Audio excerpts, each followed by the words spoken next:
Classroom of the Elite Season 2, Episode 11. And I gotta say, I think everybody agrees when I say this, this was a very hard episode to watch. Probably one of the hardest one, if not the hardest one, episode to watch, because I mean the stuff that happened in this episode just makes you want to look away, because man, it was a harsh episode. But I mean the theme of this episode was basically that, being a harsh episode that makes you want to look away, because I mean in a sort of twisted way it makes it a more interesting episode than, you know, just your typical episode where nothing happens. So yeah, I guess in a sense being that twisted and that hard to watch made it all that interesting. I guess the theme or topic of this episode is all about Ryuuen. It's about Ryuuen trying to find out who the mastermind is. I mean, we know since like about 2 or 3 episodes ago that Ryuuen was trying to find out who the mastermind of Class D was, but we didn't until this moment had any advancement from his side to trying to figuring out who the mastermind is. And this episode implies a couple of things, because first of all, of course, we knew that Karuizawa was going to be the one that was going to be targeted by Ryuuen. And of course, Ayanokouji also knew this. And to be honest, I think we all probably knew that the things that happened to Karuizawa in this episode was the things that Ryuuen was probably planning to do. I mean, it didn't take a genius to figure that out. I think everybody knew that Ryuuen was probably going to try to do some torture to Karuizawa to figure out who the mastermind was. And of course, that is exactly what happened in this episode, because Karuizawa was tortured throughout this whole episode. And of course, it's even worse because we know that Karuizawa was a person that was bullying her past. So suffering the tortures and the bullying that she suffered in this episode makes it even worse, because she already has bad experiences in her past. So when you aggregate this, when you add this to her already well awful past, then it's even worse.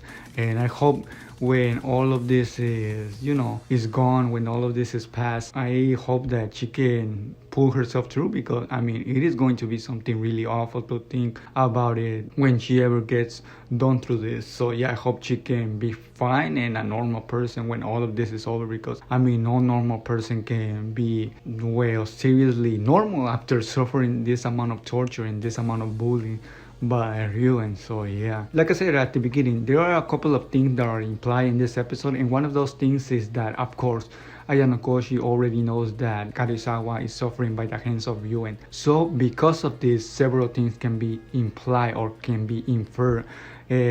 First of all, it was explained by Ryuuen that he sent a message to not only Karuizawa but also to the mastermind, and we know that the mastermind name that he's sending the messages to is referred to be Ayanokouji. So of course Ayanokouji knows now that Karuizawa is probably being tortured.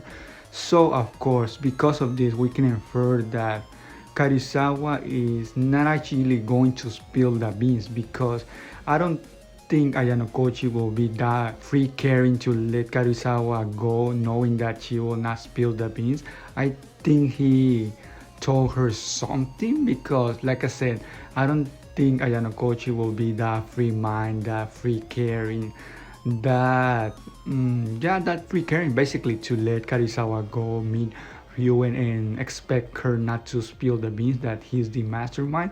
I think he did something, pulls of strings, or there's something definitely happening behind everybody's back, because I don't think Ayanokouji will let Karuizawa go that freely and expect her not to spill the beans. Or here's the second inference, the second theory. Maybe he does expect her to not spill the beans. Maybe he did let her go free, and maybe he's that free caring because he knows that Karuizawa, well, loves him, likes him. So he knows that Karuizawa will not spill the beans, because maybe that's her only chance of getting close to Ayanokouji. And of course Ayanokouji knows this, so he didn't actually do anything, because maybe doing something will actually make things accelerate faster, in the sense that Ryuuen will find out that he's actually the mastermind. So that's the second theory you can have out of this episode, that maybe, well, Ayanokouji is actually not doing anything. Maybe he is not going to do anything, because that will accelerate things against his, well, side, against him, because doing something will actually put a lot of more pressure on him.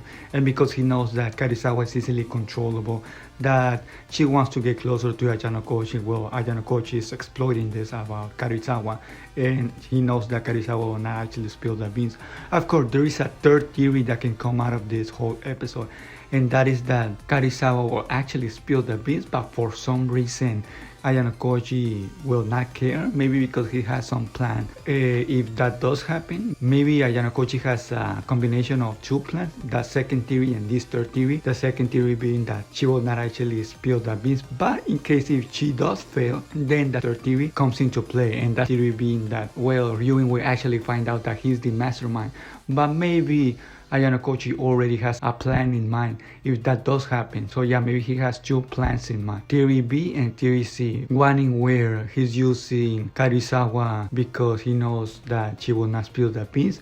But in case she does spill the beans and that theory B fails, well, then Theory C will come into play. I don't know what that Theory C is exactly about, because that is a little bit more deep than I actually think it is, because yeah, I think that if he does get found out, it's probably because he was expecting that. It's probably because he has some sort of plan in order to play in case he does get found out. So yeah, I mean, that is basically my three theories that I think everybody should expect will happen out of this episode.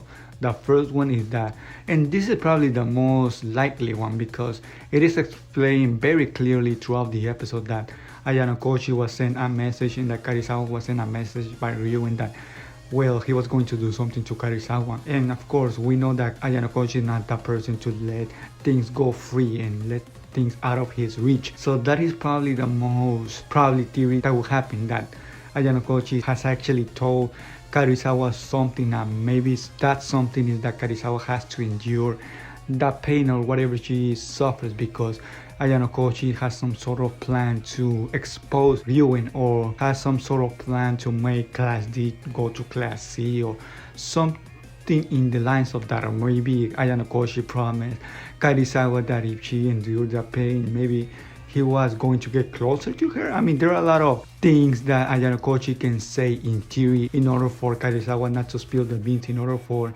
Ayanokouji to expose and to get the upper hand on Ryuuen. Because we see throughout this episode that Ayanokouji is actually very calm. I mean, he's observing Ryuuen. He even knows that he should probably do something about Ryuuen because he's, well, basically getting out of control. So it is not like Ayanokouji doesn't know that he should do something about Ryuuen. So of course he knows this. He knows that he should do something about Ryuuen. He also knows that Karuizawa is the one that's going to be targeted next, and he knows that Karuizawa is the one that is currently being targeted next. So yeah, and when you put all those things together, there isn't actually any case to say that Ayanokouji isn't actually trying to do something, even if he's passively. I think he's still trying to do something in order to basically try to get the upper hand. So I think those things that he's trying to do to get the upper hand on Ryuuen is basically trying to use Karuizawa. Maybe he's trying to use Karuizawa in an active way, which is theory A, by trying to feed her something, some information, trying to tell her to act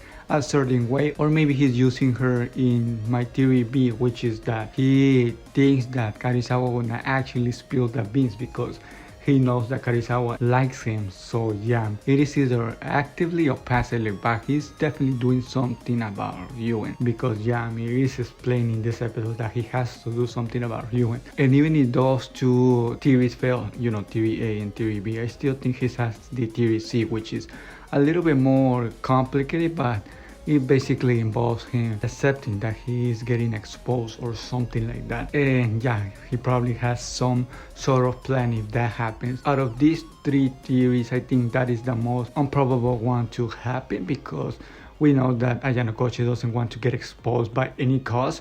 So yeah, out of those three theories, this is the most improbable one. It depends on Karuizawa spilling the beans.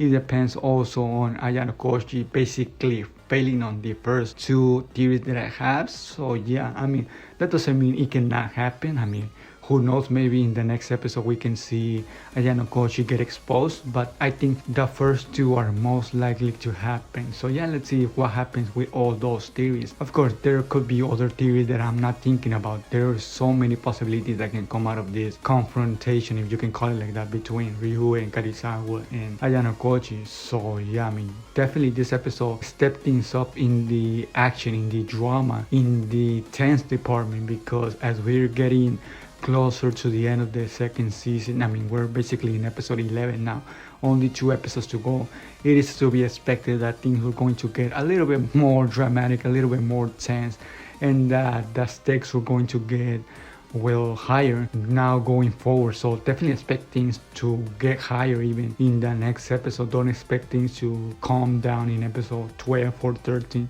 Like I said already, we're getting closer to the end of the season.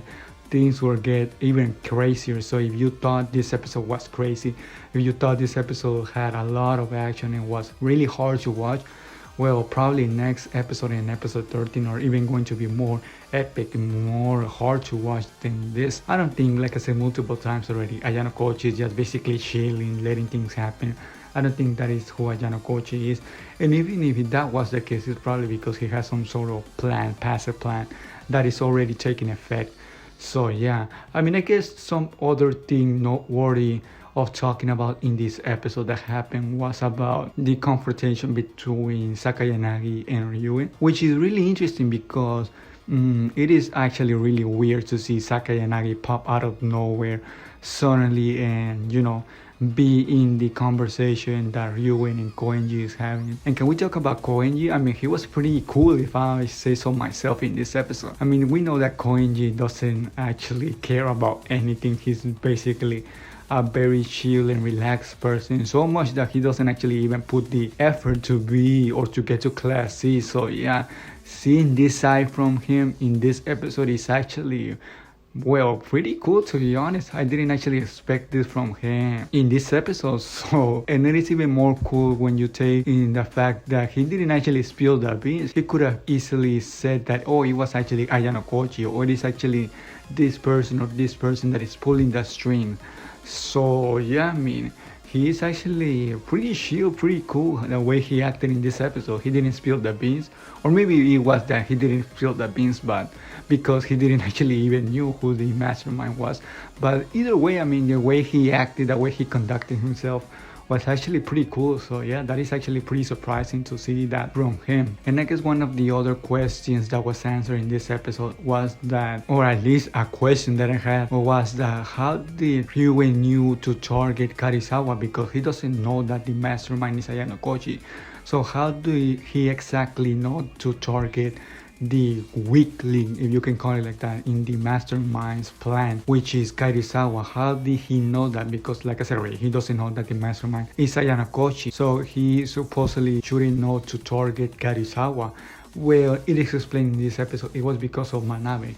Manabe basically told Ryuuen that she was being extorted in order not to target or not to bully Karuizawa, which I should have seen this coming. I mean, of course, it was Manabe that told Ryuuen that she was being bullied, basically extorted not to target Karuizawa. And because of this, Ryuuen infers that the one that is trying to protect Karuizawa, the one that is protecting Karuizawa, is the one that is actually the mastermind, is the one that is actually pulling the string behind everybody's back. So yeah, that is the reason why Ryuuen targeted Karuizawa. So yeah, that is another answer question. So yeah, I mean, so many things, so many high stakes, so many possible theories and situations that can come out of this episode. So let's see if any of those three theories or if another unknown theory takes place in the next episode. Definitely expect the next episode to be very epic. So yeah, that is my episode review. Hopefully you enjoy again my review, and I guess I'll see you all in the next episode review.